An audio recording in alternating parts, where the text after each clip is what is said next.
Solve the equation 5 times the quantity y plus 6 equals 6 times the quantity y minus 2. The first issue that we need to examine is, what's the goal of solving an equation? The goal is to isolate y on one side and isolate the number on the other side. Y equals a number. Or we could have the number on the left side in the end and have y on the right side of the equal sign. In either case, our goal will also include that y needs a coefficient of positive 1.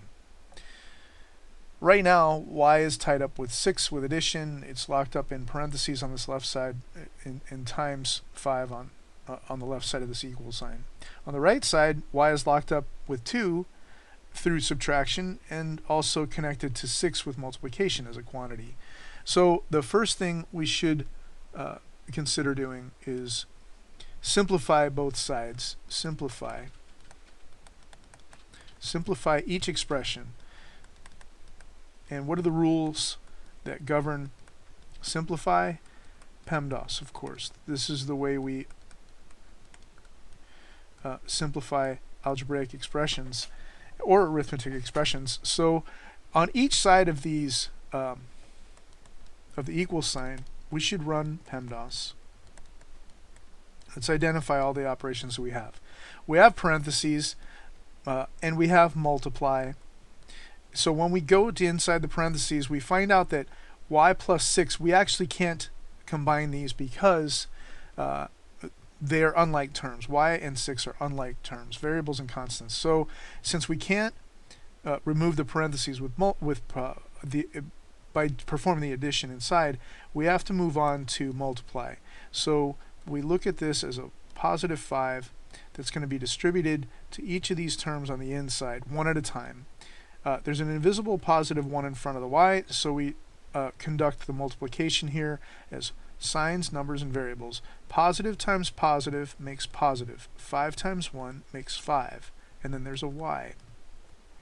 Then we distribute the 5 to the positive 6. We consider this as the plus 6 is a positive 6. Positive times positive makes positive.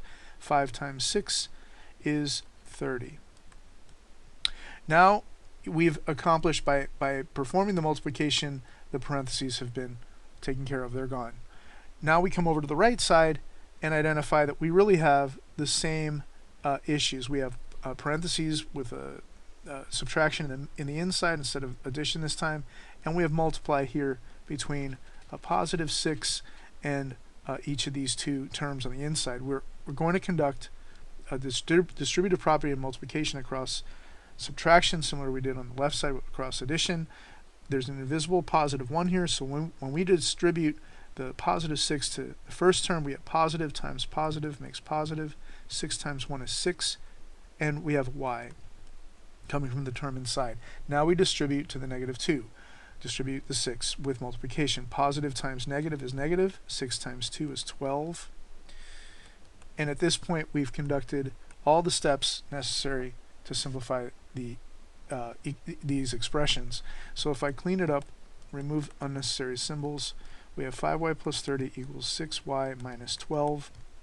And now we have to decide, do we want y's to be on the left side, or do we want y's in the end to be all grouped on the right side? I believe that we should capture all the y's and move them over to the right side. If we subtract 6y, we'd have to balance out the equation, subtract 6y from the left.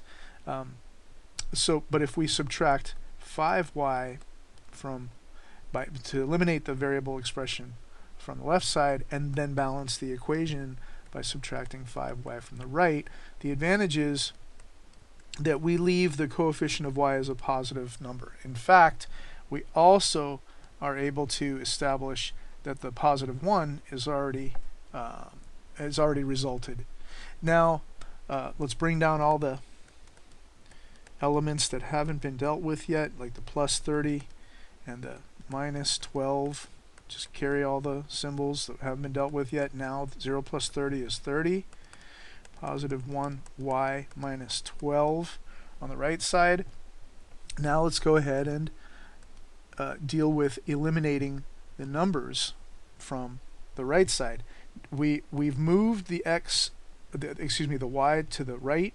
Now we're going to move the numbers to the left. It has the appearance of moving. We're going to add 12 because we're restricted to add or subtract to eliminate this 12. We're restricted to add or subtract because of the way it's connected to y is through subtraction.